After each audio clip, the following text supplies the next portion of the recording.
নমস্কার, আমি সাবির আর আমি রয়েছি এই মুহূর্তে বোলপুর শান্তিনিকেতনে। সেই প্রার্থনা গৃহের সামনে, যে প্রার্থনা গৃহটা প্রতি বুধবারে উন্মোচিত হয় সাধারণ জনগণের জন্য। তো এই প্রার্থনা গৃহ সম্বন্ধে অনেক না জানা কথা আমরা শুনে নেবো। আমাদের এখানকার গাইড দাদা রয়েছেন, দাদার নাম চন্দ্রশেখর রয়। তো চন্দ্রশেখর দার কাছ থেকে একটু বিস্তারিত জেনে নেব। আচ্ছা, আমরা এখন দাঁড়িয়ে আছি কাচ মন্দিরের সামনে, যেটাকে বলা হয় ব্রহ্ম মন্দির, প্রেয়ার হল, মেডিটেশন রুম। প্রত্যেক বুধবারের দিন সকাল 6:30 থেকে 8টা অবধি এখানে প্রার্থনা হয়ে থাকে।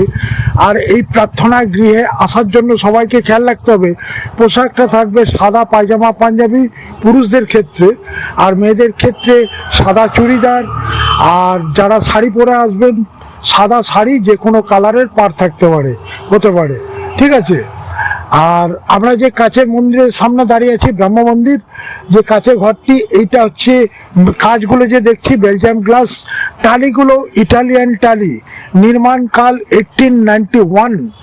এখানে কিন্তু প্রার্থনাটা শুরু করেছিলেন মহর্ষি দেবেন্দ্রনাথ। ব্রহ্ম দীক্ষা নিয়েছিলেন 1893 রাজা রামমোহনের কাছে। এই গৃহে বসে ব্রহ্ম দীক্ষা নিয়েছিলেন। তো এইখানে বসেই কিন্তু দিনটা ছিল বুধবারের দিন, সেই জন্য এইখানে বুধবারের দিন প্রার্থনাটা হয়ে থাকে। আর বুধবারের দিন কিন্তু ছুটির দিন হিসাবেও ধার্য করা হয়েছে। আর শান্তিনিকেতনের ভাষায় প্রার্থনাটাকে বলা হয় বৈতালিক। বৈতালিক অনুষ্ঠানটা শুরু হয় 6:30 থেকে 8টা অবধি।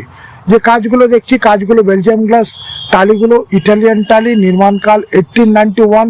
যখন তৈরি হয় তখন দায়িত্বভারে ছিলেন রবীন্দ্রনাথের বড় দাদা দ্বিজেন্দ্রনাথ ঠাকুর, কেশবচন্দ্র সেন দায়িত্বভারে ছিলেন। আর এইখানে বসেই কিন্তু গুরুদেব মানে রবীন্দ্রনাথ ঠাকুর পরম মেডিটেশন প্রার্থনা করতেন বা পরম আত্মাদের সাথে যোগাযোগ রাখতেন, যেটাকে সেই তখনকার দিনে, যেটা আমরা অনেকেই জানেন কিনা জানি না, গুরুদেব এখানে বসেই প্ল্যানচেট, ঠিক আছে, এখানে বসেই আত্মার সঙ্গে সংযোগ, আত্মার সাথে যোগাযোগ রাখতেন এখানে বসে। তখন তো দূর প্রান্তর, ফাঁকা নির্জন জায়গা, এখানে বসে ওনার সেই কাজগুলো করতে খুব সুবিধা হতো। এটাই কিন্তু প্রার্থনা গৃহ, ব্রহ্ম মন্দির। আর আমরা যে তাল গাছটি দেখতে পাচ্ছি, আচ্ছা, ওই তাল গাছটা আমরা একটু পরের ভিডিও দেখাবো।